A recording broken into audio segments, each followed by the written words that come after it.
La confiance en Dieu, une décision quotidienne pour vivre dans la paix. Ce que vous affrontez peut être plus grand, plus fort, plus puissant, mais lorsque vous refusez de vous inquiéter, lorsque vous refusez de vivre dans le stress, au lieu de cela, vous restez en paix, remerciant Dieu de mener vos batailles, sachant qu'il a le contrôle. Vos actions, vous montrez à Dieu que vous lui faites confiance.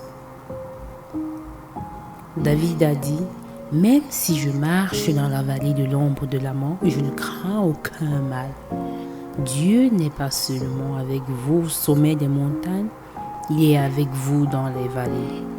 Lorsque vous traversez les épreuves, il sait à quoi vous êtes confrontés. La Bible dit que Dieu se préoccupe de ce qui vous préoccupe. Un moineau ne tombe pas à terre sans que Dieu le sache. Combien plus Dieu se préoccupe-t-il de ce qui se passe dans ta vie? Faire confiance en Dieu, c'est vivre dans la paix. C'est une décision que vous devez prendre chaque jour. Parce que chaque jour, il y a quelque chose qui nous inquiète. Il y a des raisons de s'énerver tout au long de la journée. Gardez cette phrase près de votre cœur. Dieu s'en occupe. Il s'occupe de moi. Il travaille dans ma vie. Il est plus grand que mes ennemis.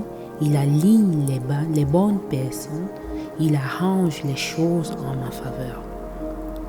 C'est cette attitude de foi qui permet à Dieu de faire des choses étonnantes.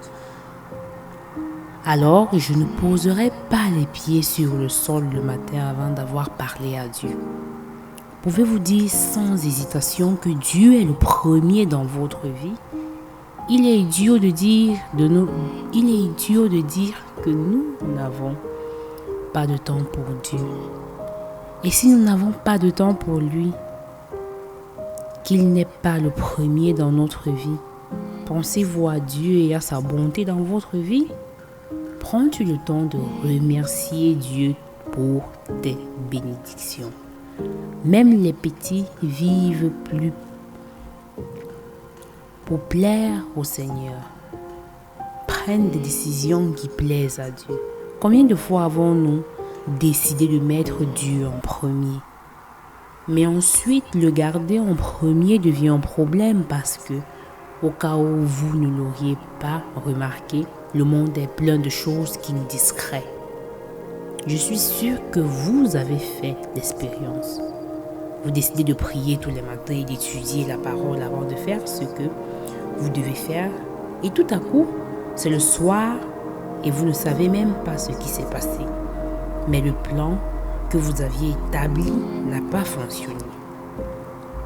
Alors, plus que tout, je veux que vous m'écoutiez. Plus que tout, le diable vous combattra pour que vous gardiez Dieu en premier dans votre temps, dans votre finance et de manière différente. Le diable ne vous laissera aucun répit. Chaque jour, il vous combattra pour ça. Voilà ce qu'il ne faut pas faire. Il y a de nombreuses années, je me suis retrouvée à essayer de faire entrer Dieu dans mon emploi de temps.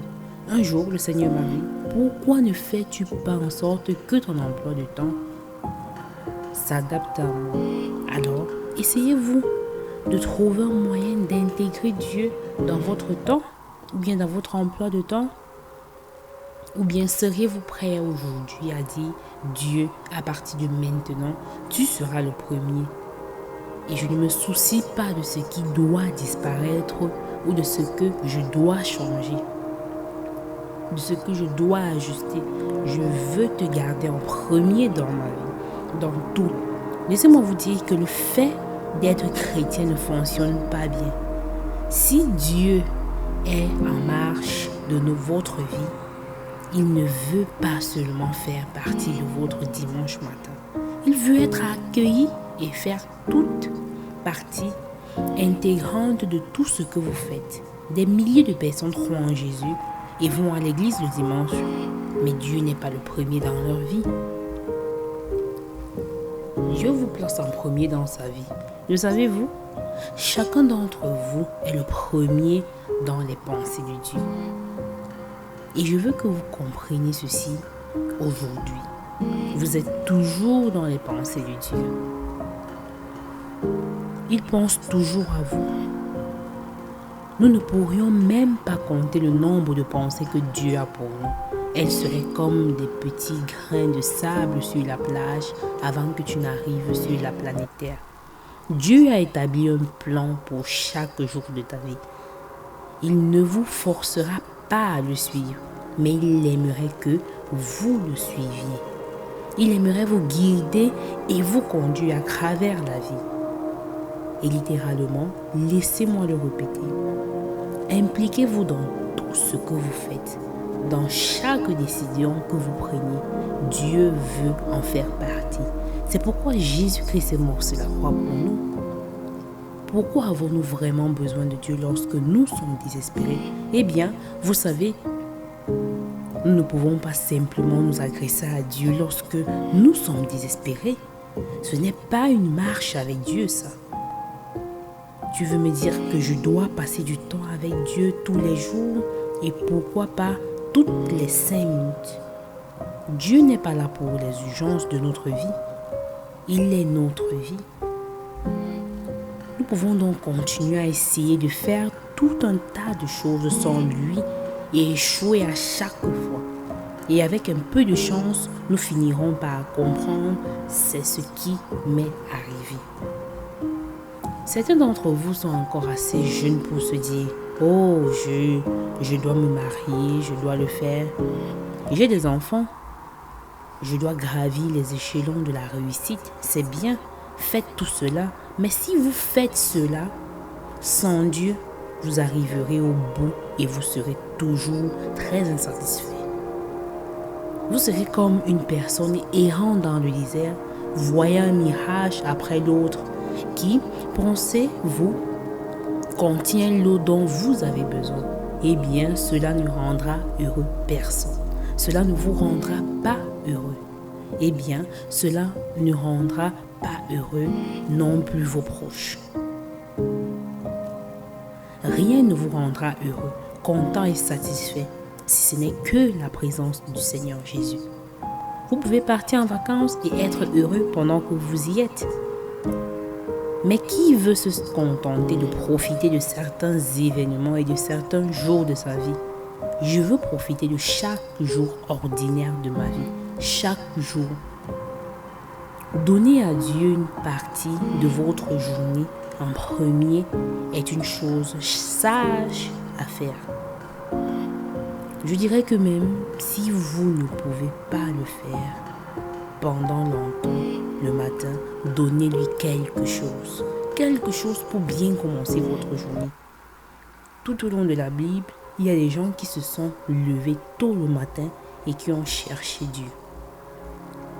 Vous savez, cela ne vous fera pas de mal de vous lever une demi-heure plus tôt pour chercher Dieu. Moïse s'est levé tôt, Abraham s'est levé tôt, Joseph, David, Jacob, Jésus, Marie. En effet, j'aime bien ça. Il dit que Marie s'est levée tôt et qu'elle est allée au tombeau. Je ne veux pas imposer de loi à qui que ce soit, mais je pense que si vous pouvez chercher Dieu avant de faire quoi que ce soit d'autre de la journée, c'est beaucoup plus mieux pour vous. Parce qu'il est bon de se remplir de Dieu avant d'avoir à se remplir des autres choses. Combien il est important que tu donnes à Dieu la première partie de ton temps et que tu le cherches toi-même régulièrement. Je crois que c'est la réponse à tous tes problèmes. Vous ne pouvez pas rester fort dans le Seigneur si vous ne passez pas de temps avec lui. Tant de gens disent « Je n'ai pas l'impression d'avoir une relation vraiment étroite avec Dieu ». Eh bien, le cherchez-vous. La Bible dit que si vous le cherchez avec diligence, c'est-à-dire régulièrement, le mot « chercher » signifie simplement « désirer », poursuivre et aller après de tout. son esprit. Que nous arrive-t-il lorsque nous passons du temps avec Dieu? Premièrement, notre joie augmente. Vous vous levez le matin, vous vous sentez déprimé, vous allez passer un peu de temps avec Dieu et ça s'envole.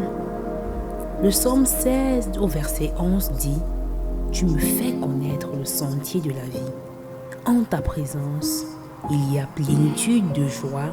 À ta droite, éternité de délices. » Je dis bien éternité de délices. Quand on est près de Dieu, on commence à être heureux.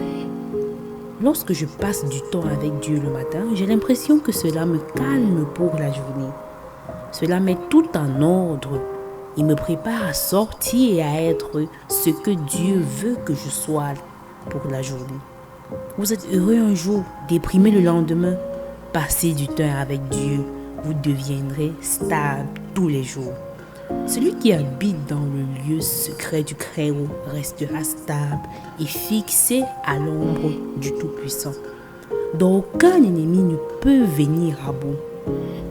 Aucun démon de l'enfer ne peut vous vaincre.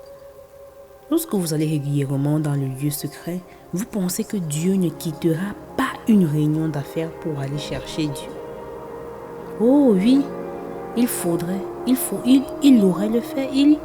l'aurait fait. Il savait qu'il avait un moment où il fallait s'éloigner et aller voir Dieu.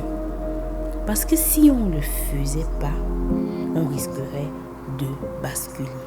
Et je crois que chaque jour, ou bien que chaque fois que Jésus a eu l'impression d'avoir eu tout ce qu'il pouvait supporter, je pense qu'il s'est éloigné et qu'il est allé se ressourcer.